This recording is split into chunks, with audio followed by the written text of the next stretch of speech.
All right. Here we go, back again on the other side of the coin. All right, welcome back to the other side of the coin, ladies and gentlemen. It's the members calling show again. As I said, as I've promised, we're going to be doing it on a very, very regular basis. It's fantastic. I should have thought about this a long time ago, but I waited till I had at least 30,000 subscribers, a bit of volume. And it's good. It's good to have you guys on board and giving the ability for you guys to be heard in the community. And as Shervin, I'm pretty sure some of these people probably become really, really good mates of mine down the track as we go along in this journey. So if you want to be part of the members call-in show as well, make sure you join and become a member. And you can also be on the show and provide your opinions. And let it all out. These are tough times that we're living in.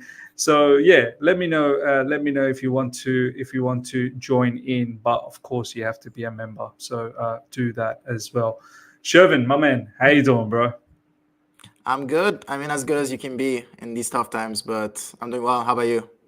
Yeah, good, man. Good. Work's done. It's 8:32 p.m. Sydney time. So it's a good time. 1:32. Wow, nice. Yeah.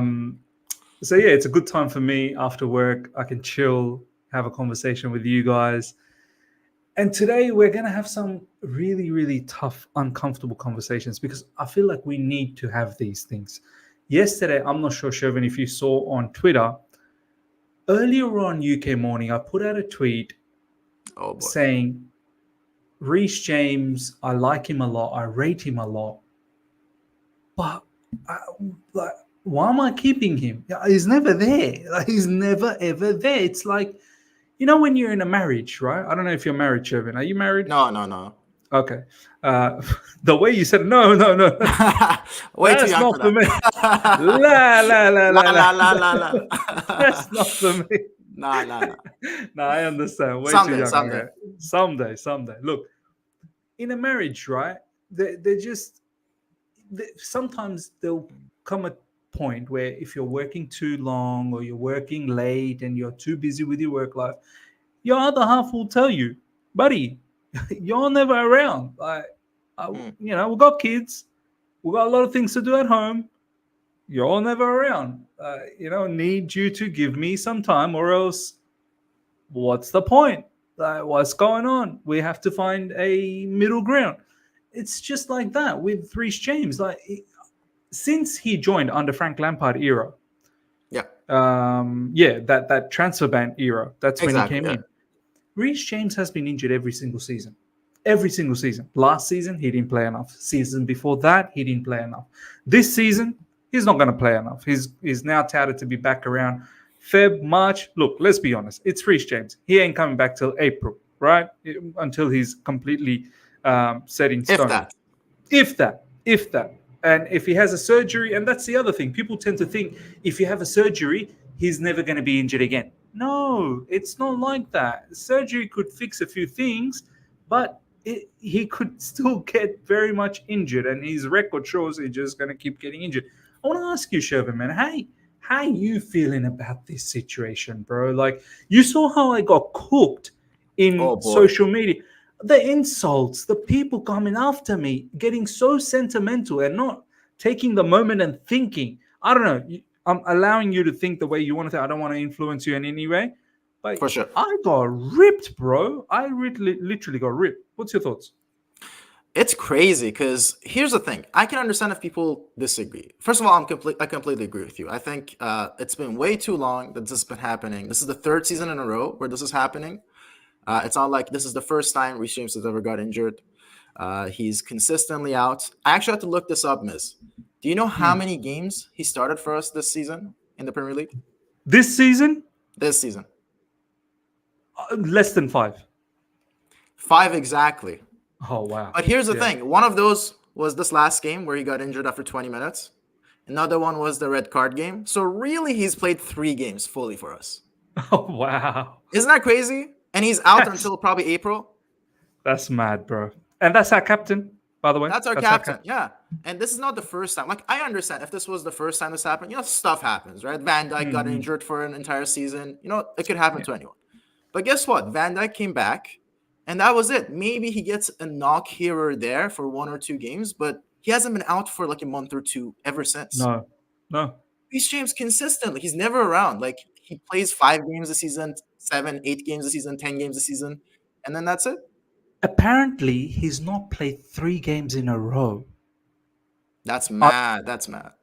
Ladies and gentlemen in the live chat, can you let me know? Apparently, Shervin, he's never played 3 games in a row for Chelsea. That's crazy. How crazy in that the is. 5 years he's been here. Wow.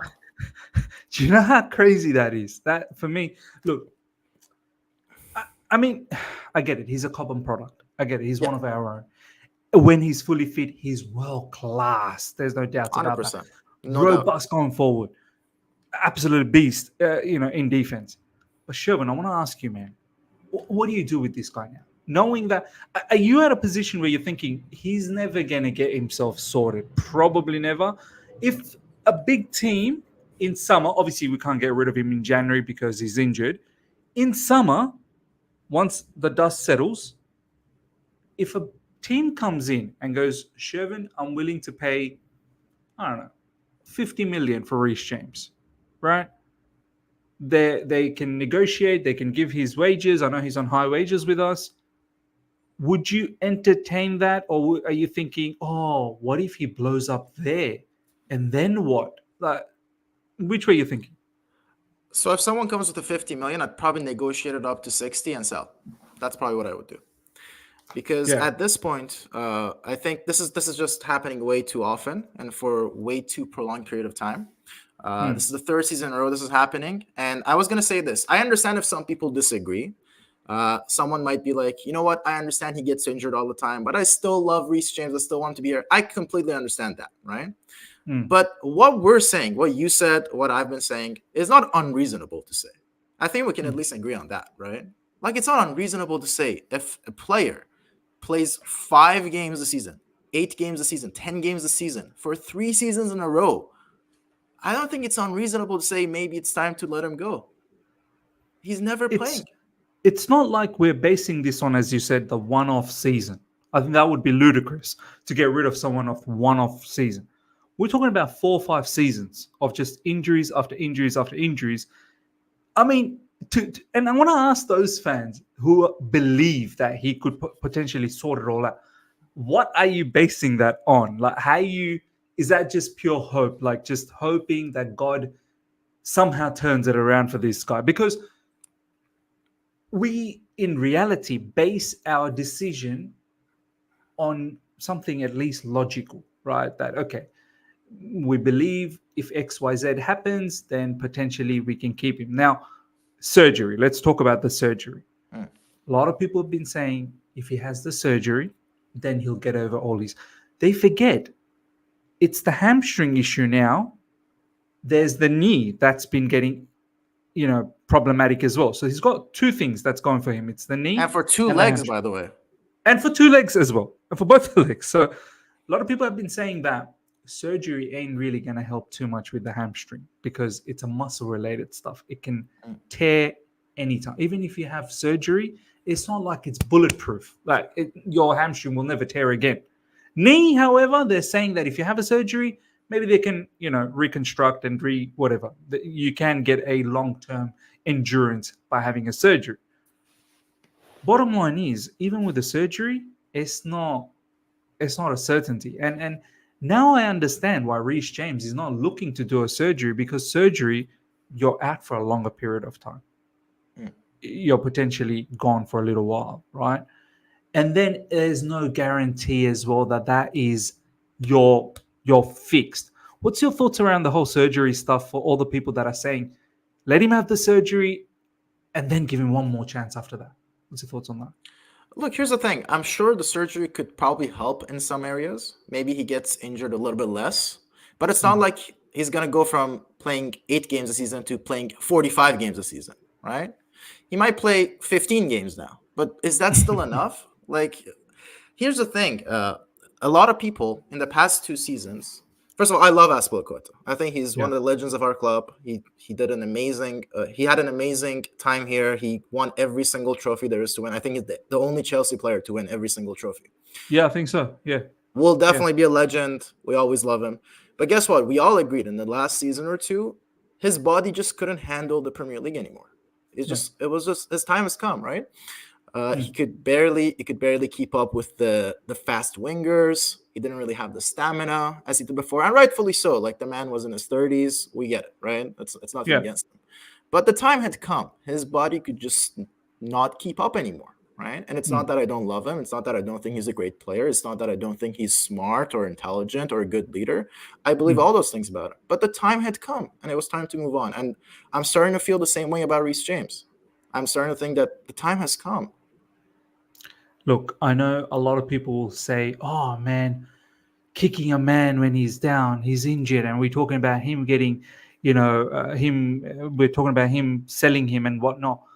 I feel like, look, uh, yeah, I know, I understand. It's a sentimental issue. He's one of our own, and Cobham and whatnot. I get it, but Chelsea first, no? Like Chelsea should be your priority. Like, what's the point of harboring a player who's on high wages? And that's the other Mhm. thing. Selling probably won't be easy. Like, it's not going to be easy. He's on very, very high wages at Chelsea Football Club, somewhere around 250K a week. It's going to be very difficult to find a suitor that's going to break his contract. I think he's on a long-term contract as well. This I think was so. Yeah. when Boehly and Igbali were just dishing out the 5 and the 6 and the 7 year. I think he's on a long-term contract, and yeah, it will be difficult. But we know the rumors. Real Madrid have always been fancying him. I think Manchester City have fancied him. I don't want him to go to Manchester City. Honestly, I don't want to No, see no, me him in neither. the Premier League. Real Madrid, if they keep knocking, I seriously would entertain it and use that money elsewhere. Now, switching the conversation, Malo Gusto, right? And before we Mm. do that, Shakti, thank you so much for the comment. It would be real shame to lose him to another club and their mid team finally fixes his problems. Look, I know, but what if he never fixes up? Like, there is that possibility as well. Do you know Here's what I the mean? thing, though. Even if he goes somewhere else, let's say he goes to Real Madrid and their mid team somehow fixes his issue, which I Mm. don't think that's the case. I mean, what medical team is going to take someone from playing 8 games a season to playing 45 games a season? But let's assume that happens, right? Yeah, yeah. Here's the thing. If the issue is the med team, then he wasn't going to get fixed here anyways. So what, you want to keep him here and hurt his career too Yeah. by keeping him here? Like, what if you Let him actually enjoy love Reece somewhere James? else. Yeah. Yeah, let If you him enjoy somewhere actually else. if you actually care about Reece James and all the stuff about don't kick him out when he's down, then wouldn't that be better for him if he goes somewhere else? He can play and we get some money and we get rid of a player who's never playing for us. And I say get rid of, I don't actually mean like get rid of him, but what I mean is Mm-hmm. we send a player off somewhere where it's beneficial for both parties, right? Yeah. We get some money. We can hopefully get a right back who can play more games than what we've seen from Reece James and Malo Gusto so far. Mm. And he can also go, maybe he can save his career somewhere else. Who knows? Maybe the speed of the game is a little bit slower somewhere else and he doesn't have to tear up his hamstring every now and then, right? So I don't understand how someone can have those 2 points of views at the same time. No, you're right, man. You're right. And I think this is something Reece James will have to think about as well. Like, what am I doing at Chelsea Football Club? Like, I'm not really contributing. Do you know what I mean? Yeah. I'm not really doing anything for the team. I'm the captain. I'm not there. I'm always injured. As you said, is a slower league better for me? He needs to contemplate life, right? He really does need to contemplate right now. We want to talk about Malo Gusto, but before we do that, Shakti, as you can obviously, that you're one of the members. Let me know if you want to join the live stream call-in show, and I will send you the link wherever you want me to send it, whether it's Twitter, whether it's Instagram. Just send me a message or tag me or something. That way I can message you as well if you want to join and provide your opinions as well. We've got a new member. Good to see a new member here. Marek, good to see you becoming a member. Welcome to the Coin Gang. Let me know, Marek, if you want to have the link sent to you anywhere. I'm happy to send it to you and you can join as well. Shervin, Malo Gusto. Like, we got this guy in knowing that our primary right back, and it was so funny. I just thought about this yesterday when I had Rantman, and he was saying, "Be right back." He's not a right Be right back. back. Be Yeah, right. yeah. That was hilarious. That guy cracks me up, man. That guy cracks me He's up. great. He's Anyway, great. he's too funny. So we bring in Malo Gusto, who we thought, okay, when this guy's going to be injured, it's not going to hurt us too much. We got Malo Gusto. But this guy's injured as well. Yep. He's injured, equally injured like him on a regular basis. He's either injured or he gets himself suspended because of the red card. We saw a bit of him in the early stages of the season and he looked good. And then he's disappeared. And then Cucurella started playing right back. But what's going on at Chelsea Football Club? Where's Malo Gusto? Can someone tell me where Malo Gusto is? Here's the thing. With Malo Gusto in particular, we could say, okay, let's wait and see if this is going to be a pattern, right? Because it's the first season he's here. Maybe it is just that he got unlucky, right? So that one, I'm a little bit more willing to give some more time to see if this develops into a pattern where he gets injured every couple of months and then he's out for a couple more months, just like that. Or if it's going to be a case of, no, this was just one-time thing. He's going to be back for a prolonged period of time. If that's the case, then we can start looking at him potentially as our starting right back going forward. Pochettino, for some reason, loves playing center backs at fullback positions. I don't know it's almost like he's trying to unlock an achievement in FIFA. He's like, oh yeah, play all center backs at the back. Yeah, I don't know what Levi Colwell. 100%. So I was surprised he even played Cucurella at right back. I guess he just didn't want to waste a substitution. But I wouldn't be shocked if he just plays Disasi right back and then puts. Of course, we have Chilwell at left back, who's also not a left back, but I don't know. Do you reckon this might be the case for Sheffield United? Disasi right back. Might be honestly. Yeah, because we don't know the status of Malo Gusto if he's available or not. Like, I don't think he is. He wasn't available in the last game either. No. So, yeah, that will be interesting. Yeah. By the way, Eka, if you want to join, bro, I would love Eka to be a member. I really would, because I know Eka always opposes my opinions. I think that will be very interesting to have a member that's always going to be butting heads with me, which will always create for sure. an interesting showing as well. Okay, Shervin, we've talked about the right back. There's a lot of issues happening there. We've got Alhambra in the house. Alhambra, brother, it's a pleasure to have you as a member, and secondly, to be part of this call-in show. Welcome, my man. How you doing? I'm good.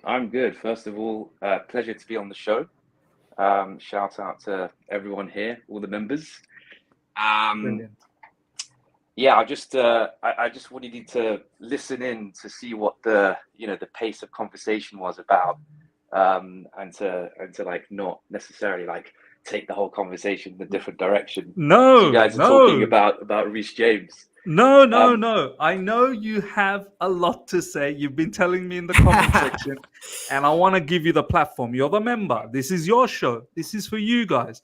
I know the conversation was about Reece James, but I also want to give you the platform to vent here. I think we all have the right to vent. So, my man, the floor is yours. Whatever you want to talk about, whatever you want to get out of your chest. I think the live chat will be entertained, and I think Shervin will be entertained as well. I'm going to be entertained as well. So go ahead, my man. Whatever you want to say it now, bro. Well, first of all, let me just on Reece James, right? So listening to TalkSport, because you got to listen to TalkSport from time to time on the drive, and there's this show like these two, like Hawksby and Jacobs. They're like they're old timers, and Andy Jacobs is a Chelsea fan. And here's his quote, right, which is a very interesting quote on Reece James. This is what he said. He said, he's looking 50%, Reece James. And Poch is saying, I don't know what's wrong with him. Well, I know what's wrong with him, but I'm not going to say it publicly. I don't know what that means. Wait, hold on. I don't know what that means. So Poch said he doesn't know what's wrong with him. And Andy Jacobs is saying that he does, but he can't say it publicly. Wow. everyone missed this. I'll even send you the YouTube link Send for me, you send me. to Maybe we for can you to play listen to that. it. Maybe Yeah. we can play that. Yeah. Yeah. So Interesting. I look.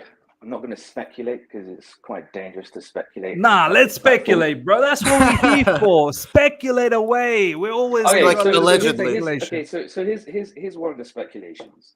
Here's one of the speculations. So basically, somebody has told me, and I can't verify this, that basically what Reece James has been doing is doing kind of like intravenous into the hamstring steroid injections, okay, and using platelet replacement therapy to basically try to, go around surgery and to heal up his hamstring. The problem with steroid shots to heal inflammation is that it basically makes you more likely to tear your hamstring in the future. So what he's been doing is doing these steroid shots, and it's not like, we're not talking steroids like bodybuilding steroids or anything like that. These are like steroids that go into the hamstring. And so what he's been doing is just this cycle. So he heals the inflammation, heals up, does some platelet replacement therapy, goes on the pitch, tears his hamstring, does it again, does it again, does it again. And it gets worse and worse and worse. What I think Matisse has posted up on a doctor's opinion on all of this is absolutely correct. I showed it to a family member who's also a surgeon. This is career threatening. This is career threatening. So we're not talking here anymore about, will he come back? Should we sell him? Should we back him? Should we not? Let's get in his career. And I think that he's been given very bad advice. I think that whoever it is, whether that's in the medical team at Chelsea, which is probably why they all got fired, or whether he's employed it on his own dime, basically, they've ruined his hamstring. And I think they probably sold him this dream that you can have it all. You don't have to do surgery. And all you got to do is take this shot and you'll be good. And he keeps doing it. So, what do they say? Like what's the definition of madness? It's doing the same thing again and again. over and over again. But expecting a different result. This is it. So I really hope they can solve it. Now, but it's touch and go. Here's the thing. Obviously, the clubs have their own medical team. But I think some of these players can also have their personal medics as well on the side. Is that true? Yeah, absolutely. And do they need to, whatever they take, does it need to go via the club? Like if I'm taking some sort of other injections or whatever that is outside of the club doctors, does that need to be? I mean, even if it's supposed to, there's no way to make sure that's what's happening, right? You could just take something and not report it. By the way, remember, for example, Rio Ferdinand, right? We all remember Rio Ferdinand when he was banned, right? I mean, that was all basically him hiring his own medical team, doctors, etc. Generally speaking, I think that medical teams are there to kind of correct issues rather than prevent things. And so these players, they can go out and hire whoever they like. And we all saw what's his name, Royal, who's the winger at the fullback at Tottenham, who's got these cryo chambers and spent $1 million to become a better athlete. They can do this stuff. And the medical team really can't at the club. They can't really say much. The only thing that they can say is if it has a real effect on performance, or if, for example, it's basically we're at this situation like with Reece James where he's just not being able to play anymore. So there's too many cooks in the kitchen for Reece James. No, you're right, man. There's too many cooks, and so the people I think that have his ear are his own personal team, And this is the stuff that they're saying that you can do and it will be okay. So I suspect that the reason why the medical team have been let go at Chelsea is because they probably had a bit more of a hands-off approach with players than I think these clowns wanted. But this is the situation. So look, I mean, it's touch and go with this guy. Honestly, will we ever see him on the pitch again? I don't know. I really don't know. He's not going to be available. I don't think he's going to be available this season. Alhambra, do you mind sharing me that link from TalkSport? Meanwhile, let's catch up with TC, and I'm going to circle back to you. Good evening, boys. TC, brother, how you doing? Good. How are we? We're good, my man. We're good. By the way, Aka, thanks for becoming a member. Let me know where you want me to send you the link. If you want me to send you via Twitter, just DM me or tag me. So I know you've tagged me. That way I can go and DM you. And I think we had another member as well just a moment ago. Marek also, let me know if you want to join in. Tag me, Instagram, wherever, so I can actually message you back as well. That way we can have more people on. TC, before we go back to Alhambra, who wants to vent about all other things, what do you think about all of this Reece James stuff, man? Talk to me. How you feeling about it? Biz, you know what? I was just having a conversation with some Leeds fans today. And they were just bagging me out how we keep losing. You're copying from Leeds fans? Oh, Leeds. My days. Oh, my God. You know what? We're in the mud. The funny part is that it's not even like a friend. It's one of my clients for work. He's a big football fan and he's a big Leeds fan, and he's just absolutely roasting me today. So that's my day for the day. But with Reece James, man, I think Malo is the future, boys. But even he's injured as well, though. But all I'm saying is, with Malo Gusto, we don't know his track record yet, but I feel he's the future of that right back position. Should Reece James get this infamous surgery that we keep hearing about? I don't know. I'm not a medical doctor, so I can't really recommend. But I know with hamstrings, they can take a long time, man. Especially it started from him. It's such a young age. Like, he's going to be finished by the time he gets 30. Like, I'm not even sure if he'll get there. So it's a bit tough. It's a bit tough with Reece James. You know, we love him. Like, you know, when he's on, he's on. It's, you know, there is no doubt about it. But for the future of the club, boys, we got to think about the club more than the players. Sometimes we got to let them go. Like you always say, Miz, not everyone's going to make it. Not everyone's going to make it. That's the thing. This is not a charity. It's a football club. And I don't care how good you are. Yeah, I don't care how good you are. I don't care if you're Messi. I don't care if you're 10 times better than Messi. If you're not playing games, how can you be a player at a football club? It just doesn't make any sense. It's honestly, like, how many chances can we give him? Do we hold on for another 3-4 years?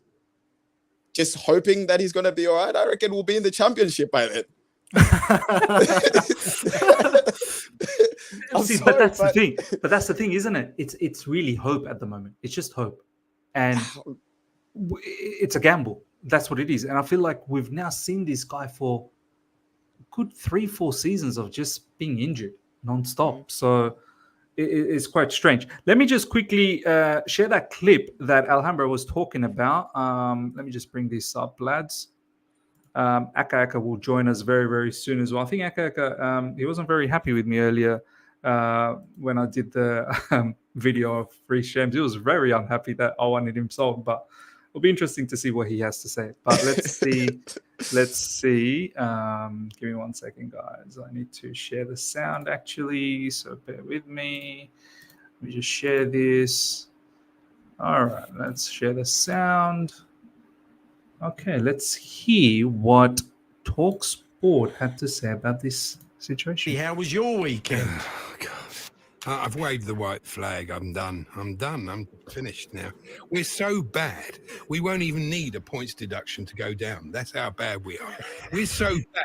We made United look good in midweek. Yeah. Look, they were terrible against Newcastle, pathetic against Bournemouth. Against Chelsea, everyone went, oh, yes, a good performance. No, it wasn't, was it? Clearly wasn't. We know the reason, don't we? Our medical department's so bad. We've got more injured players and we've got fit players. Honestly, the people overseeing the Black Plague did a better job, honestly. Just a disaster. I don't think it's the same medical team. Oh, I don't know. It's a disaster. You know, when they sold the club, they had the opportunity to sell it to two Chelsea fans, Sir Martin Broughton and Seb Coe. Two people who are sensible and steeped in English football, know about it and everything. And they chose, Buck and Granite Sky, to sell it to Clear Lake. They pocketed 35 million. Great for them. We pocketed the worst owners in the history of football. To paraphrase Winston Churchill, never in the history of football has so much been spent for so little. It's true, isn't it? It's pitiful. They've taken this big, challenging, ever-challenging team to relegation candidates. Well done. That's a fabulous achievement. They'll fire Poch, but it won't make any difference. It doesn't matter. It's the recruitment has been horrendous. Far too youth-orientated. They've spent far too much on average players. Honestly, it is not good. They're a joke and worse than any of mine in the birthday spread. They really are. They're pathetic. I'm sick of it. Wow. I'm absolutely sick You're of it. getting concerned, aren't Straight facts. Why wouldn't you? Yeah. If you look at those figures on the TalkSport website today, you can't deny it. The stats are there. They've taken 39 points in 39 games. That is the worst form of anybody in the league. They're useless. They're absolutely. They've got Sean Dyche. I mean, Everton. Congratulations, to Everton. They're doing a great job. They're having a very good season. And he said, "Oh yeah, Chelsea were the better team. They're the better footballers, but we had spirit. We had guts. That's what's wrong. That's what Pochettino's got to concentrate. Getting these players to have some belief and have some, die on the pitch. Really give it everything, because they're not doing that at the moment. Every time they go down, they start every game the same. They start like they're okay, not too bad. They miss all the chances that they've got. Yeah. And then the other team eventually score, and that's the end of the game. They could have all walked off the minute Decore scored, because Chelsea never come back in a game, and basically it won't even stay the same. They'll concede more goals, which is what they did in the end. It's just absolutely pitiful. See, looking at it, I know you're a lot closer to it than I am, and you're obviously a touch pessimistic. Are you going to say a striker? Why didn't they buy a striker in the summer when Nkunku got injured, a serious knee injury? What did they think would happen till he came back? They've got no goals in the team. Why did they buy more midfielders? Leslie and Lavia, who are both injured now, of course. I mean, when they do come back, like Reece James, he looked like 50% Reece James. And then Pochettino's saying, well, I don't know what's, we have to have a look what's wrong. I know what's wrong. I'm not going to say it publicly, but I mean, you just look at him, and it's just not good enough. It's not. I'm done. I to the untrained eye, doesn't watch as much Chelsea as you do. I just think you're one very good striker off of it all starting to click. They're going to spend some money in January, aren't they? They will bring a striker in. It just makes it more difficult when you've gone down. And you're not going to, Andy. You're not. The way this team are so jinxed, these owners, they could sign Ivan Toney and God forbid he break his leg in the first game. Honestly, they're so jinxed. I mean, £200 million of players haven't kicked the ball for the club this season. And the ones that do get injured, you never see them again. I don't know. I despair, really. I've seen no grounds for optimism whatsoever. None. Other people, and I'm not the only person who feels this. I think every fan basically is in despair. They can't believe what's happened to this club. Wow, lads, that's damning, man. That is absolutely damning. But wow, let's move on to the next bit of topic. We're gonna have a few more people join very, very soon. Alhambra, kick things off, bro, and hopefully the lads can jump in and provide some of their opinions as well. We've got Aka in the house. Before you go through Alhambra, Aka, how you doing, my brother? Yeah, I'm doing good, bro. How are you? Well. We've got, are you listening to me in the background? Yeah. I tried to turn it off. My bad. I can hear myself, bro. No, my bad. I turned it off now. Aka, I want to respectfully say, I love how, oh man, Alhambra's gone. Why is Alhambra gone? Hopefully he's going to be back very, very soon. Lukaku got him. Alhambra, firstly, Akaka, firstly, I want to say, man, really appreciate. I know sometimes we butt heads. I know sometimes we don't have the same, opinions. We disagree, but I always appreciate your comments. You're respectful, at least. I think that's what matters. Let us know what your thoughts are about the whole Reece James situation. You've heard that, lads. You've heard what people had to say. What's your thoughts about it before we move on to the next one? Anmol, good to see you as well. We'll get to you very, very soon. Yeah, my biggest, not even problem, but my thing with Reece James is that I truly believe that he's a world-class player. Almost like with Kante, right? Like when Kante was getting injured, I would accept it because of he's a world-class player. And when he comes back, he's going to hit that level again. And if we were to sell Kante, but let's say if from 28 to 32, I believe if we were to sell Kante in those ages, he would have gone to a big team. And I don't want to see my player go to a big team and help another big team do good things. If we are to sell Reece James, he's only going to go to a big team.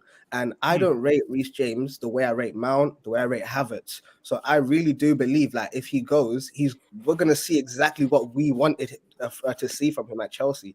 So I'm willing to suffer through this and hopefully find a solution that he can stay at this club, because I truly believe he's a world-class player.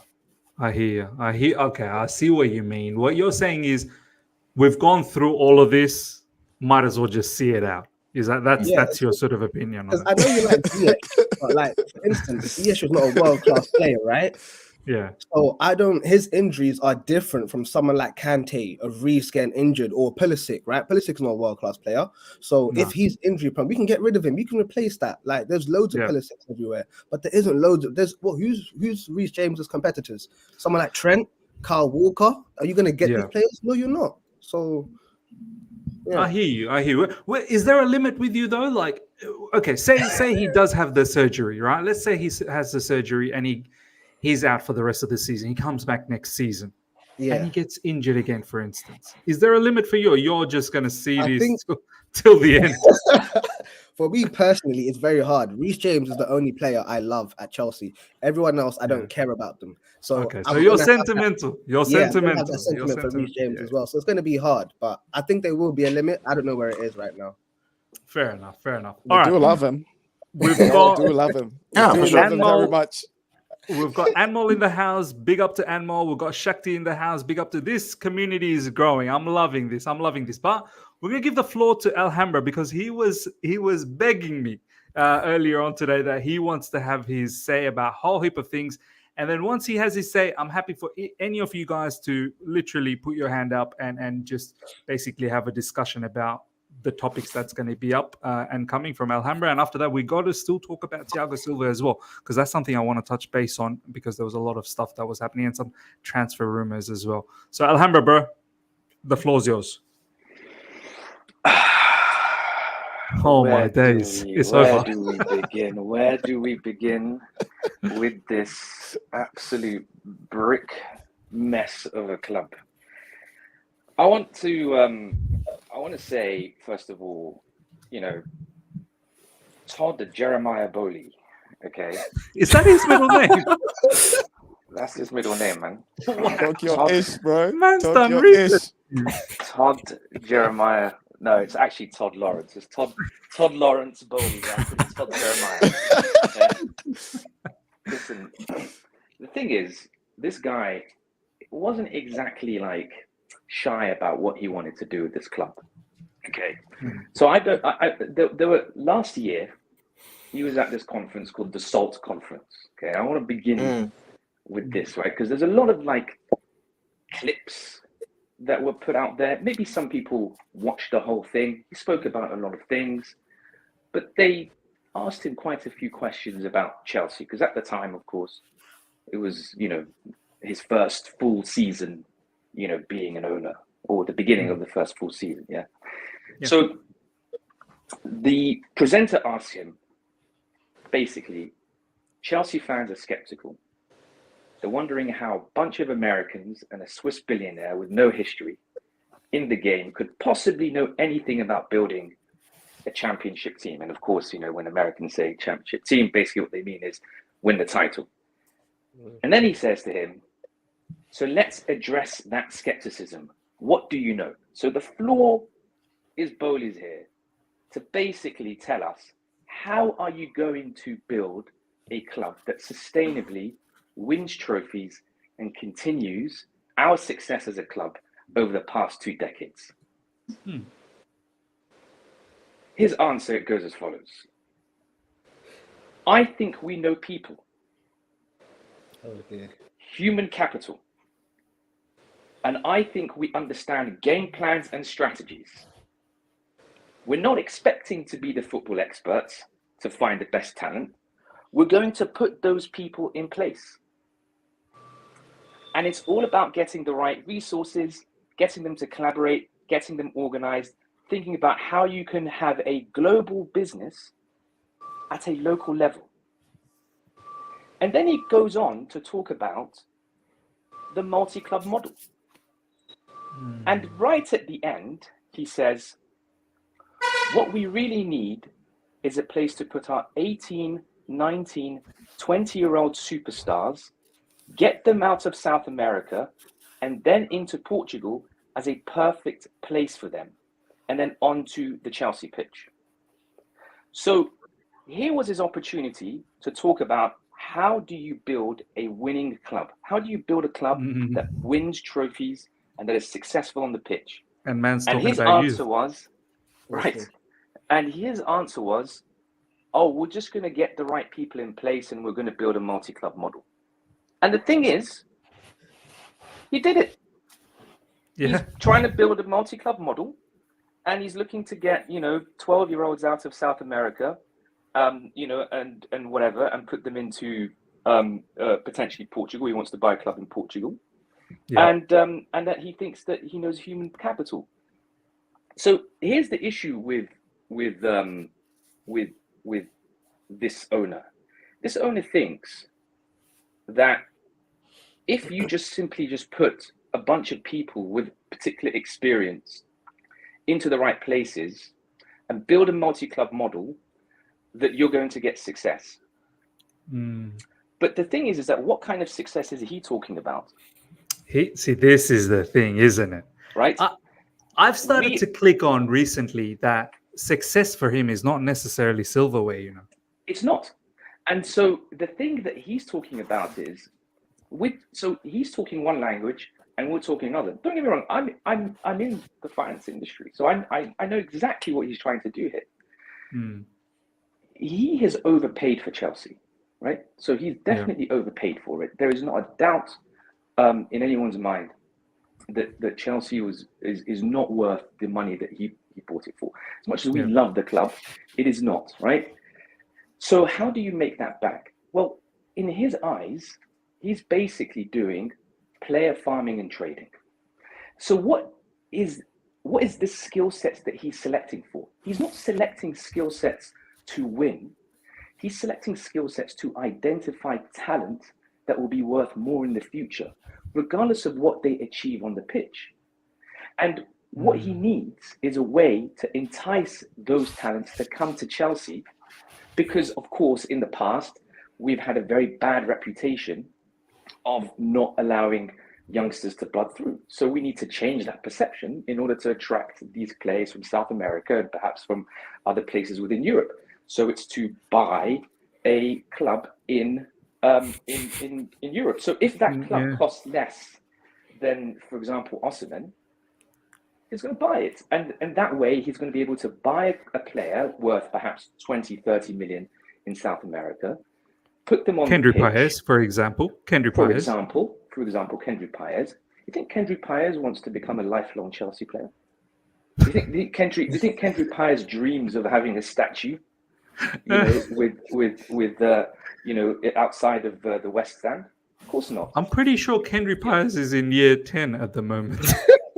Kendry Paez is studying for whatever version of the GCSEs in his country. Yeah, but the fact is, here's the maths. They've worked. They've done the maths. Buy Kendry Paez. We put him in hopefully by that time, we'll be in the Championship, but we'll own maybe 3 clubs in in Belgium, in France, and in Portugal. Put him in there, and basically develop him in such a way that other clubs that are serious clubs that want to win now will buy him for 100, 120, who knows where transfer fees goes, 140, 150 million, by the time, he's ready to leave. And then they book the profit. Do that for 10 years, they've made their money back and then some.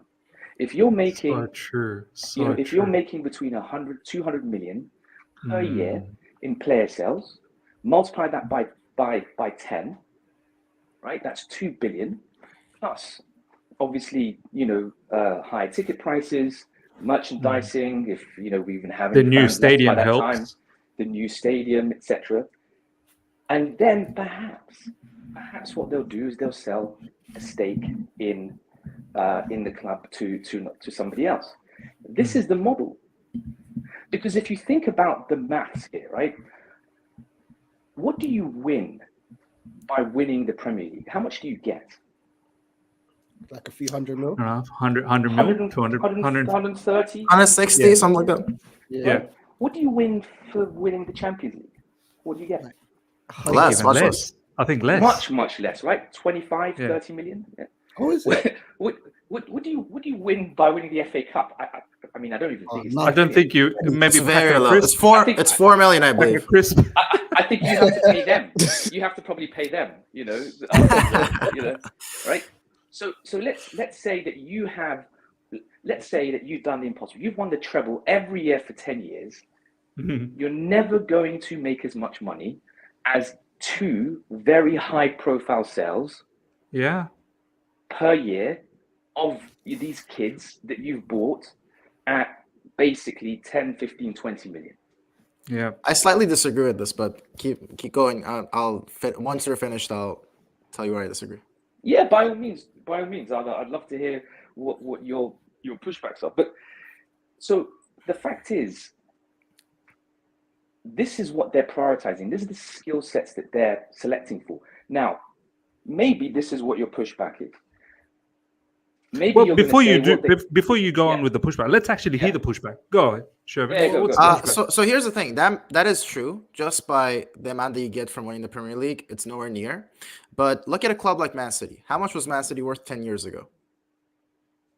Diddly squad. How much is it worth now? Quite a lot. Yeah. How much can they get for sponsorships today compared to 10 years ago? So it is true that you don't make the money directly from winning things, but your brand is worth a lot more. The club is worth a lot more. You can get a lot more for sponsorships or TV deals or whatever. So I completely understand what you're saying. What I think is it's a hybrid of the two. And I think the owners are a little bit misguided where they think they can have it both ways. So I kind of agree with what you're saying, but I also kind of disagree that that's the only thing they're looking at. I think they kind of have this idea that we can have it this way, get all these young players, and also win things, which is what I think they need to learn. Here's my rebuttal to that, Shervin. Where was Man City before? Exactly. Before they became Man City, like their ceiling was very low. Whereas us, when Todd Boehly took us over, we were already a global brand. So for us to, Man City could only go, the trajectory could be only going exponentially high. Whereas when Todd took over from Roman, we were already high. So how much higher could you actually take us even more than where we were? Well, the reverse also applies, though. That's the thing. If we go from being a top contender to a mid-table club, that also affects us in the other direction, right? That's also true. So the thing with this is, in the world of investing, it's always, there's one mantra: you buy well and everything else looks after itself. Yeah. So if you bought Apple stock at in the year 2000, okay, there's no one in the world that's kept Apple stock in the year 2000 to now that's sitting on a loss. If you bought Apple stock today and you want to bet on the iPhone 16, good luck. Right? It's a bad bet. It's a bad bet. So we're talking about what happened here is Man City bought, back in the early 2000s. Yeah, it was a good bet. Yeah, it's a very good bet. I mean, look at even Newcastle. You don't need incrementally that much success to get a phenomenal return. But here's the other kicker. They overpaid for Chelsea. Yeah. So in order for them to actually create value through simply just on the field success, it's impossible for them to get a return that makes any sense. So you have to think about other ways to create money. Are you guaranteed to win 120, 140, 150, 160, whatever it is, to come first? No. But if you put the right people in place that could find a Paez or, whoever else it may be, and potentially sell them on, at a much, much higher value, that is how you could potentially create player sales that are in excess of 100, 150, 160 million. So here's the issue. Yeah, I want to ask you a question, Alhambra, and I'm going to get others in on this very, very soon as well. Alhambra, do you reckon they really got excited by how Brighton were just flipping players for hundreds and hundreds of million and buying them for such cheap amount? You could almost say they're probably earning a lot more than many other clubs by just flipping players every single season. Also, Dortmund, we can say the same thing. Dortmund's another great model where they do the same thing, where they bring in all these very good gems across the world, and then they sell them for excessive amount of money. Do you think this was an incentive? From what I'm hearing from you, is that Todd's just clicked on that I don't need to win stuff here. I think there is another great way of making a lot of revenue here is by just flipping. Like, for instance, Kendry Paez. He's already worth double the money because of his involvement with Ecuador in the international level. So they've already made the money. I don't think they care too much if he plays for Chelsea or not. If Barcelona was to come knock on the door by the time Kendry Paez is ready to play for us, and they were knocking on the door and saying 80 million for Kendry Paez, I think the owners sell. Oh, absolutely. Here's the thing. Here's how they look at things. They look at things from the perspective of how are different sporting markets organized for, as they call it, trading players, right? So here's the problem of American sports. So there is no transfer fee. Okay. So basically, players in American sports are liabilities. They're never assets. Right? Because what you're doing is you're offering somebody a 8, 9, 10-year contract with a guaranteed amount, and then obviously some bonuses if they hit certain targets for either winning championships or playing or whatever, right? But they are always liabilities. And the only way that you can trade in American sports, and particularly in baseball, is if you're allowed enough headroom within your salary cap ranges. You only have that to play with. So you kind of have to okay, we'll take this person out, we'll put him in that team, we'll bring this person in, and then we'll play around the cap, etc. Or you've got the draft, which you can tank purposefully and basically get the first pick, or maybe even do a little bit of, swapping with other teams to try and get that number one pick, right? Now you're going into the world of football. Players are now assets. They're not liabilities anymore. And for them, that's like their mind is blown.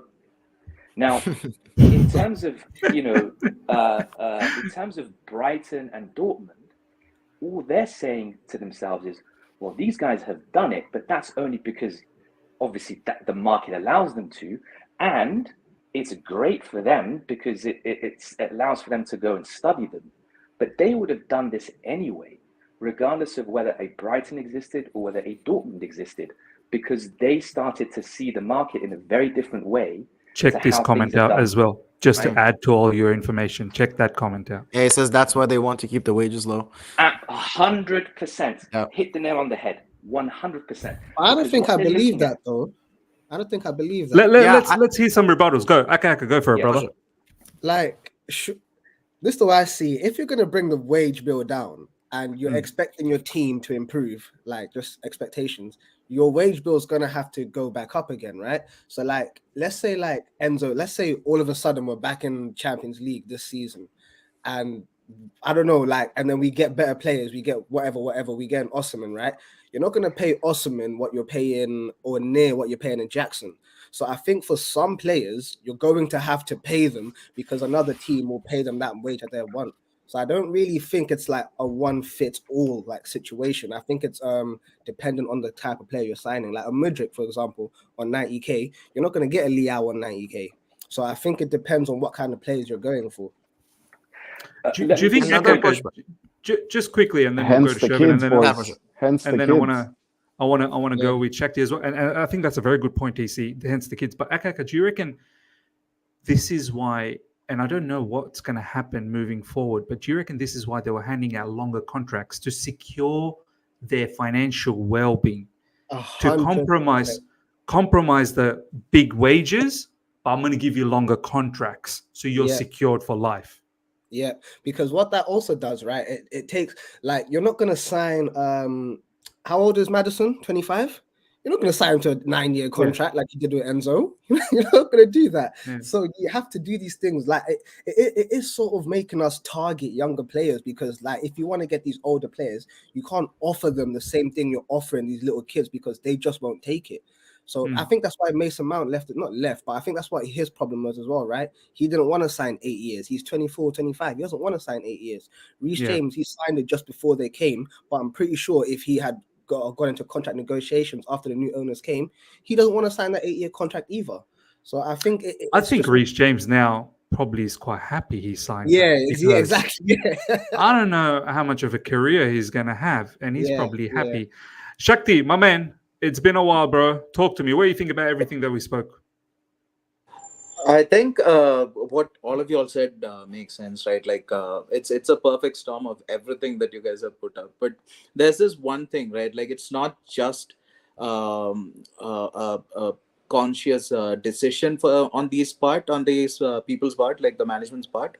It could also be a comedy of errors, right? Like if you look at it from this aspect, there are like out of 100 startups that begin every year, just 1 or 2 actually succeed. Right. So these investors are not like these geniuses. They're not like really, magicians who can just wave a wand and create something golden. They're also human beings and they fumble and fall. Right. Yeah. So if you look at it from that aspect, just from the fact that Todd Boehly is now like stepped down, he's not that active on the scene, just 1 year into ownership, and Iqbali has taken up the reins, you can just understand that there was a board meeting. Right, and there was like a conference of sorts where they were just tallying the numbers, right, to see where this club was headed, how Chelsea will fare in the future, and they realized that we have to change tax, right? We need to change our approach to the club. Instead of the long term, they wanted to flip, for profit and like make this transfer game into something like a gacha game where they're like just putting down cards and like getting new players in and like. Reece out, Osimhen in, stuff like that's happening. So it could be just a comedy of errors. And we shall see. I think time will tell us whether it is a comedy or... And this is what I said after the Everton game, and even before the Everton game, that there has to come a realization that you can't continue in this manner because, by being mid-table, as Shervin said, and I agree with what Alhambra has said as well, if we're just focused on just players, but there has to be a moment where eventually enough you become irrelevant, and then you don't get the sponsorships, you don't get the media coverage, you don't get XYZ, but can you still get the player sales happening just to bring in that new revenue stream? I don't know. It is an interesting thing. TC, what's your thoughts about on all this before we talk about Thiago Silva? I've started calling Todd Peter Pan Boehly. Welcome to Neverland, boys. We're the definition of a farmers club now. We've let go of the elite mentality and just dove right into the. That's what it comes down to, right? All the conversation we've had, No one talked about silverware. I think we've become something else. We've now become something else. No. I don't see us winning anything anytime soon. I'm hoping that this Caribou will get us something, because I miss the silverware. Todd Boehly is going to do whatever he wants to do. Even though they signed the contract, they must keep the club for 10 years.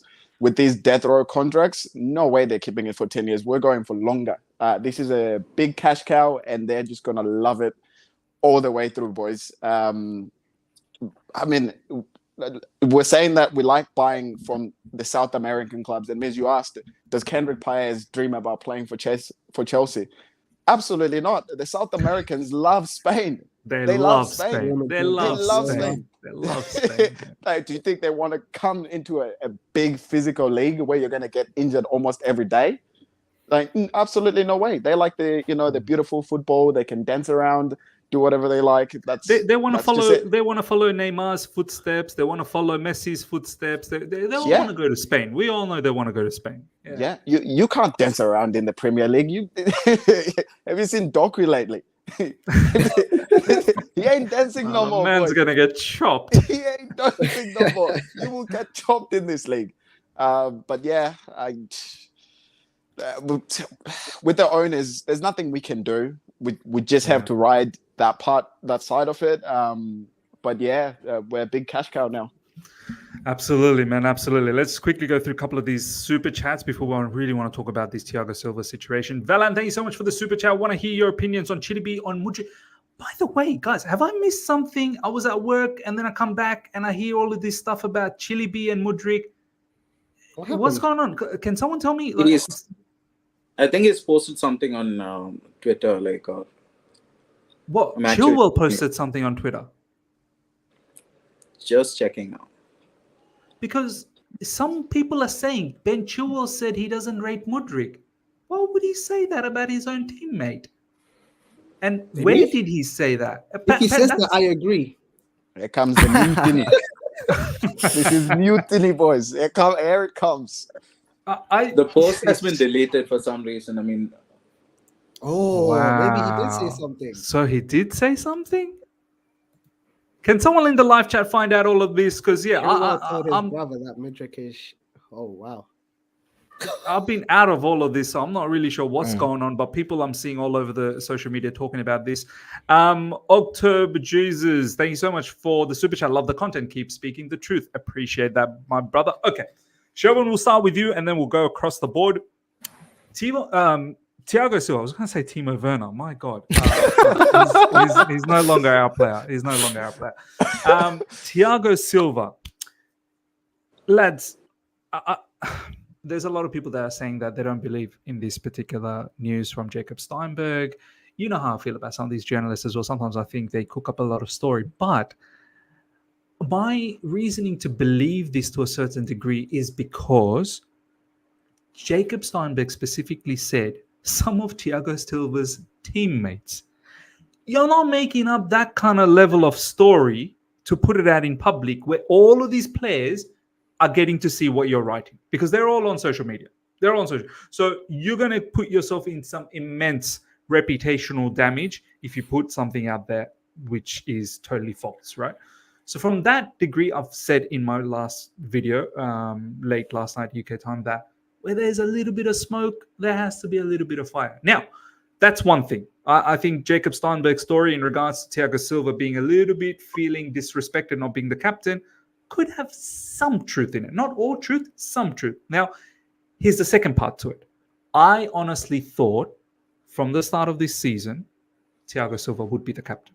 The natural selection, if you look at the entire squad of players, I just thought naturally Thiago Silva, a legend of the game, forget about like Chelsea Football Club, just legend of the game, right?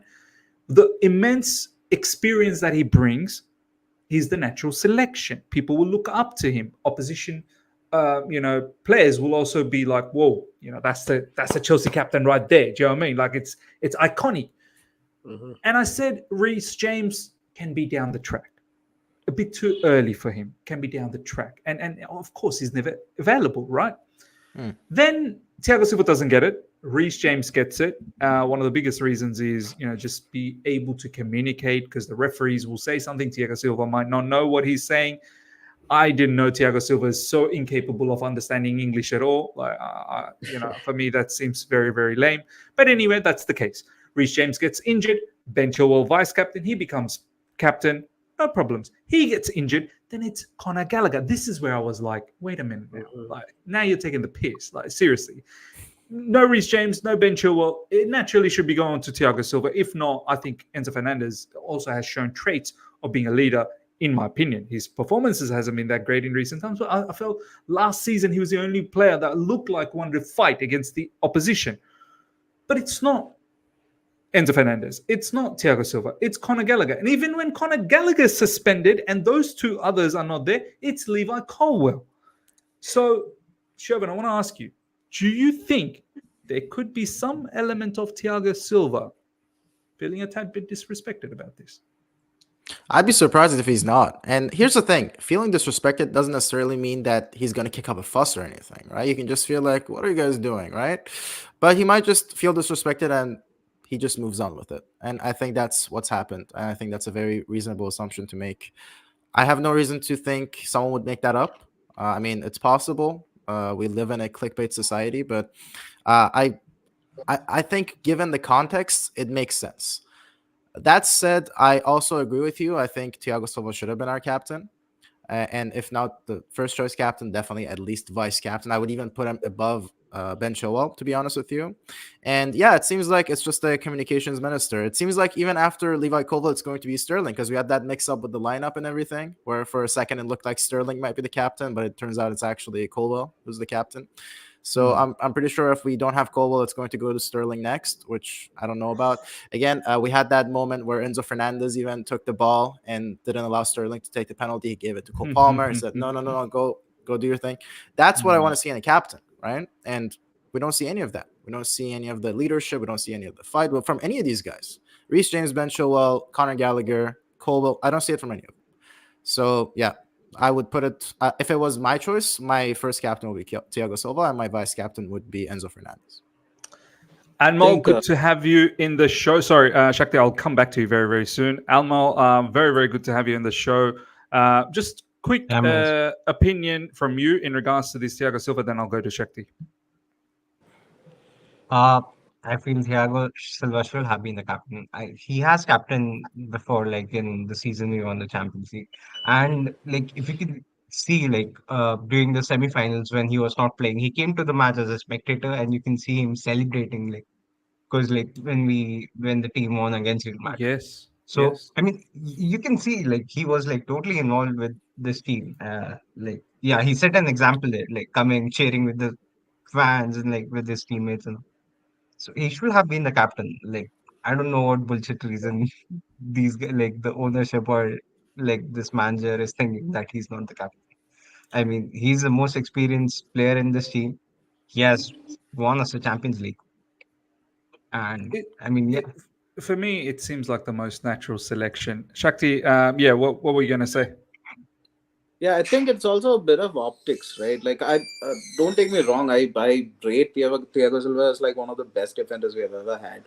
He is like, his saves are amazing. Like he's a class player, right? But there's also this thing about optics, right? Like the whole club is going towards this whole young squad kind of a vibe, where they're like trying to craft something around all these young players. And then after Chelsea sucks at every match, unfortunately these days, everyone, like at least in the last season, everyone are going back and saying like the team sucked, but Silva was consistent, right? Yeah. He's like years old, but still performing at that high level, right? So I think it's a thing of optics for this management to see such a great player, unfortunately, seeing him and thinking that he's a liability these days, because they want to craft this young squad, they want to craft this next gen squad, and I think like Aspi, he might be on his way out. Yeah, I think that might be the thing. Alhambra, I want to go to you about this particular topic, but before we do that, just quickly, this is what I think it might have been Joshua. Yeah, Joshua, thanks for sharing this from live chat. I don't know who this brother is, but anyway, Chilwell telling people that he thinks Mudryk is, this is our vice captain. When I click on this, that it's deleted. Now, who's this from? The kickoff. Is that's that Newcastle guy, right? True Geordie. Yeah. That's True Geordie. Is that from one of his podcasts or something? I don't know. Maybe must be a clip. I need to see this. But people Could be clickbait, boys. Could be. Well, people are saying WTF, discussing human and player. Lol, you man never. I think there's things that just posted just to cause commotion in our club right now. Everything is not going well. This is how they get us all riled up. Do you know what? Like when I don't know about you guys. Whenever our club starts going through this phase, it's chaos. It's news after news after news, and it doesn't end well for the manager, lads. I've seen this story. You're getting sacked. He's like, you drop points against Sheffield United. Yeah. I don't know how he's going to last. I really don't know how he's going to last. Alhambra, talk to me about the whole Thiago Silva fiasco. Well, I think that there are two parts to this. So there's what we think should be the case in terms of who should be getting the captaincy. But at the same time, Poch's authority over the dressing room and respect for his decisions. So absolutely, personally, Thiago Silva should be the captain. I think that if you think about all the qualities that you want in a captain, proven winner, experience, demands the best from everybody, is not satisfied. And on top of that, if you look at his performances throughout last season, probably the only player of note, if there were to be real Chelsea, Player of the Year awards, if we were shameless enough to offer them last season, we would give them to Thiago Silva. But then there's the other side of things, which is that the other side of the coin. The other side of the coin, which is you've got a manager that makes a decision, right? We think back to, for example, Alex Ferguson booting Beckham out of the, of Manchester United. Yeah. Nobody said anything. Well, the one person that maybe said something, Roy Keane, was shown out the door. But mostly, they respected that decision. Correct. This here, all of this stuff that we're seeing from the article is basically players questioning managers' decisions. So if they're questioning a decision that was made at the beginning of the season, how many other things are these players questioning? I'm sure they're questioning the tactics. They're questioning the lineups. They probably might even question his transfer decisions if he stays to see the transfer window. Yeah. So there is no way that this set of players respect Poch enough that even if he makes a decision that perhaps is a bit unpopular, that they'll just keep quiet and get on with it. And that, to me, speaks to really the heart of all of this. Once you start seeing leaks, and we saw this with Manchester United, we increasingly started to see this at the beginning of this year, let's be honest, you know that there is no authority anywhere to be seen, top to bottom, at this club. And I think that we're probably one or two losses away from basically Poch absolutely losing it. And by the way, this is what happens when you have young players on long contracts that basically have nothing to really play for. They don't have to play the game of their lives every week to try and even get out of where they are. They're too comfortable. And on top of that, when you keep being told that you're a superstar, which is basically how they always refer to them, then it's going to get to your head. There's nothing that you can do wrong. And on top of that, if you look at Poch's post-match reactions, his first reaction was basically how he thought about all of the players and their performances. I'm pretty certain somebody pulled him into a room and said, no, you can't do that. You can't talk like that. You can't talk like that. You can't. No, you're not going to. And so now everything is, the The boys did well. The boys They gave it their all. They gave it their all. They gave it their all because basically he doesn't have any authority. The players catch on to that. They see that. So there's two sides to this, as you said, the other side of the coin. So there is obviously should Reece be the captain? Should Thiago Silva be the captain? Yes, but at the same time, do we trust Poch enough that if he were to say, you know what, no, I want these players to be the captain, that we can all say, you know what, Poch has made this decision. If we were sat first today, if we were sat top of the league after a string of 5 wins, we would not be questioning a single thing Poch has done, 100%. whether that's the captaincy, 100%. whether that's who plays in any particular position, none of that. It is down to the fact that not only does he not really command the dressing room naturally, but that he's not even getting the results. And I want to add something to that as well, Hammer, and I'm going to go to Akahaka straight after this and to TC after that. I just want to add that if he did have the authority, if he did have this presence that he is the top, do you know what I mean, of the food chain, I don't think we'd be seeing this level of performances.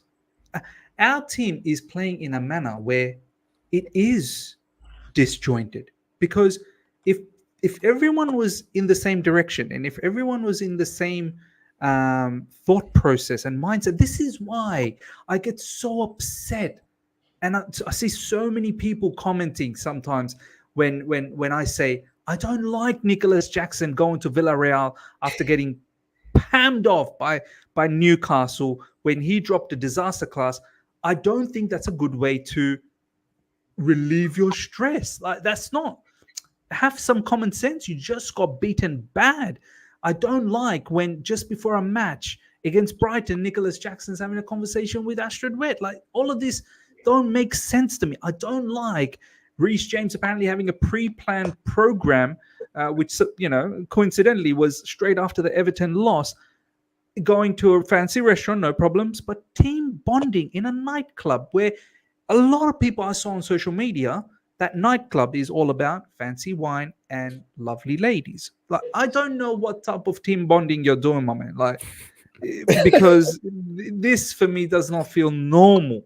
So there has to be a certain degree of disjointed team environment here. But let's see what Akaka has to say. But Akaka, you've heard what everyone had to say. What do you have to say about this whole Thiago Silva situation? I'm pretty sure, wasn't there like a story that came out that said Thiago Silva didn't want to be captain or something like that? Because I remember every time he was getting the armband as well early on in the season, he would give it to Enzo. So I was just thinking, like, this guy doesn't, like, as much as I want Thiago Silva to be captain and he's the only noticeable leader in our whole dressing room, it seems like he doesn't really want it that much either. And then the whole like authority point, do you remember when Chukwuemeka came out and he said, I see Poch as a friend? And then Poch literally the next interview said, if he sees me as that way, it's bad, I'm his manager. So I already think like this dynamic problem is already here. It's already existing, right? So how do you solve it? I have no clue, man, because like you have all these kids, like everyone said, you have all these kids, nowhere to go, no incentive to play well. The manager's on a 2-year contract. Everyone else is on an 8-year, 10-year contracts. It's easier to sack the manager than get rid of most of these players. So it's a difficult one. How do you even solve any problem that we have at Chelsea right now? You know, everything just seems so difficult, bro. So it's a mess. It's a mess. I think this whole captaincy thing typifies our whole problem. Pochettino is picking a captain that speaks English. You know, when I saw Conor Gallagher get the captaincy, and like you, Miz, I was like, okay, I'm uncomfortable, but okay.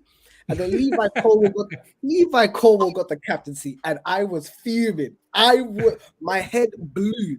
How are you giving this man the captain of Chelsea? He's got 26 on his back. And I don't know. There's just there's so many problems, and they're all so deep. As an opposition, when they're looking at Levi Colwill captain, I don't think they're taking him seriously. Yeah, they're not scared. They're not taking him seriously. They're not like, we're in for a tough game today. None of them are. Like, he's some 20-year-old kid. Like Mo Salah, when he sees this guy with the captain's armband, he's shaking in his boots. And right before the game, just right before the game, they were having that whole contest of who gets the armband. Like it was Sterling at first. Oh yeah! Oh my god! It's so juvenile. So I mean, they don't even take the post seriously. Like a captain, they don't care for how serious that post is. Because you're right. Shakti, it was meant to be Sterling, right? I think it was meant to be. Yeah, that's what the lineup said. Yeah. I've just found that out today, and my head almost exploded on the stream. Like, could you imagine Sterling being Chelsea's captain? Like, it's come on, bro! Don't talk down on Sterling. That's my man there. I love Sterling. I love him, but I just captain Chelsea. Wow. On the whole English-speaking thing, can you imagine? Like, by the same logic, should we kick out Pochettino because he's not an English-speaking manager? Like, it just makes no sense. Like, how does Pochettino speak to the refs? He's not English. Yeah, like he's I supposed barely to even also understand him in the press conferences. Did anyone understand anything that he says? No. Half the time. I don't get half the things he says. Alhambra, I don't know if you saw my video a couple of days ago. I was just reading the press conference quotes from him just before the Everton game. I gave up halfway through reading some of those comments. I was like, brother, what are you saying? You don't make sense anymore. You just don't make sense anymore. You're talking a lot of crap. This is the thing, right? And just to expand that, and just on this point, because I know we're getting sidetracked on the captaincy thing, but if you look back to all of the managers that we've had over the since Tuchel, you've got Potter, Lampard, and now Poch. All three have one thing in common: they just can't communicate. Either one is like really like, says one thing repetitively again and again. Lampard, look, people say he's got like a 250 IQ and he reads a lot of books and whatever, right, and all that stuff. But the thing is that as much as I love Lampard as a player, he's a legend, right? But when you hear him talk, oh my God, it's just so much waffle. Like he what you could say in one sentence, he says like in a book. And then, of course, you have Poch. I have no clue. You need a Rosetta Stone. Poch is waffling now. Poch is badly waffling. Yeah. So the thing is that when you think about what is a manager is he communicates with you. What you need, what he needs from you as a player is clear, absolutely 100% clear, and then you go and execute it. None of these managers can do that. You go back to Tuchel, very clear. Every time I hear Tuchel speak, yes. Very, very clear. It's powerful as well. It's powerful stuff, right? Jose, very clear. Even if he talks about eggs and omelets, you know exactly what he's saying. You listen. Right? When he speaks, you listen. You listen. Even Antonio Conte, despite I was just going to say, like, we suffer. Yeah. But you know what the communication is. It's to suffer. Okay, fine. We know exactly. You work hard, then you suffer. This is right? You suffer. You know, even Conte, even Ancelotti, you can tell what he's trying to say. Fine, it's broken. It's not exactly the best. Like it's not Shakespeare, but you know what he said. These three managers that we've had, they can't communicate at all. And so, to bring it back to all of this in terms of commanding a dressing room. How do you command a dressing room? You command a dressing room through your words, and how you motivate players. What the hell? This guy is giving Mudryk a book. This is why I think, bro, Ange Postecoglou is getting the best out of Spurs, because this guy's a good communicator, like proper communicator. Do you know what I mean? He's been able to, motivate these players. But TC, what do you think about all of this, man? Thiago Silva fiasco, Pochettino, this communication, all of this stuff, bro. Talk to me.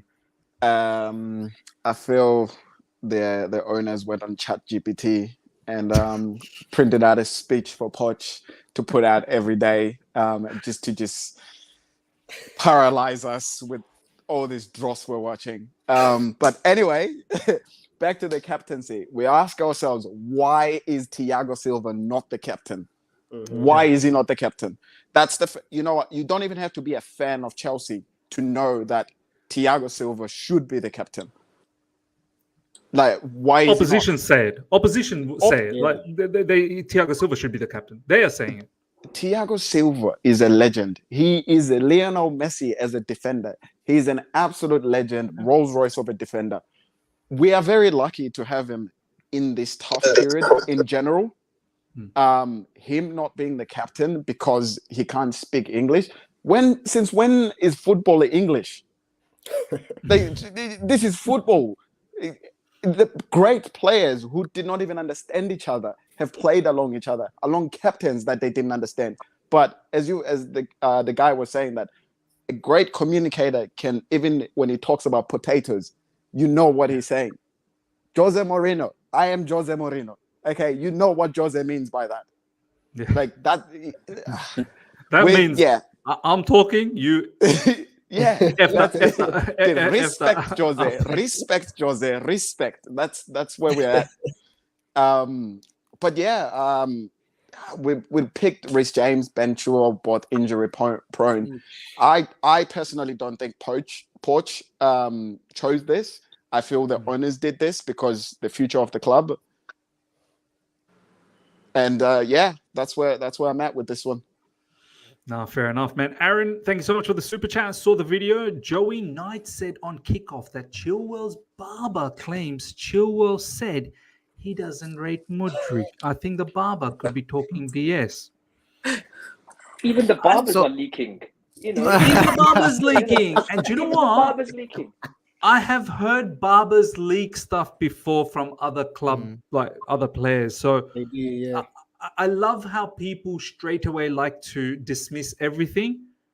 Lads, people in the live chat, don't dismiss anything just straight up. Look at the situation of our football club. Look what's happening. Look at the way how some of these players are operating. It's not too far-fetched to think that Chilwell may potentially think like this, you know.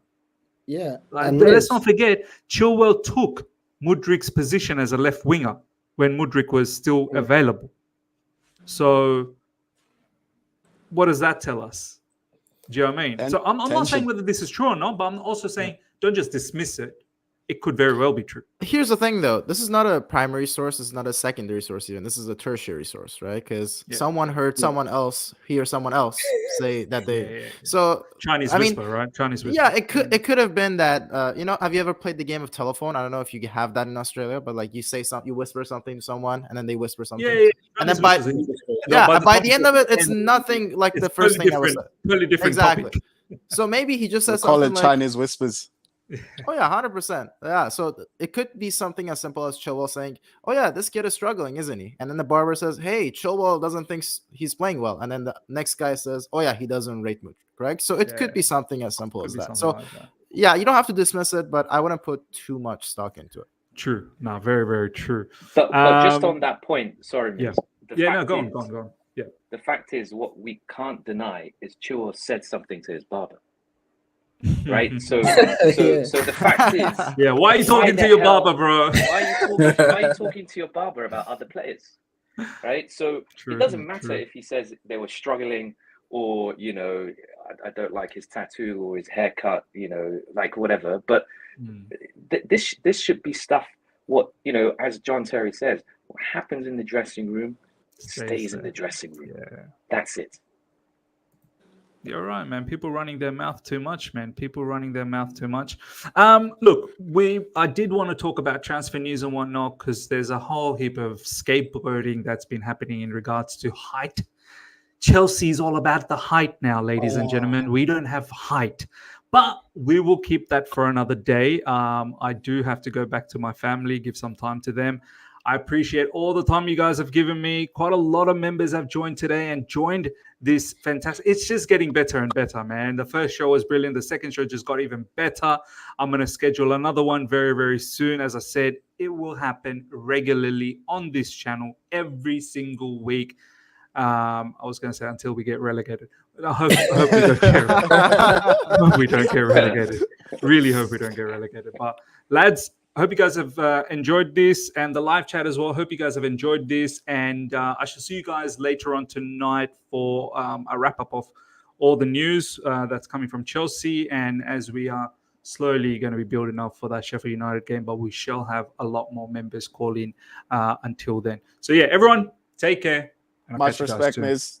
Big up. Take care, guys. See ya, boys. Again. Take care. Okay.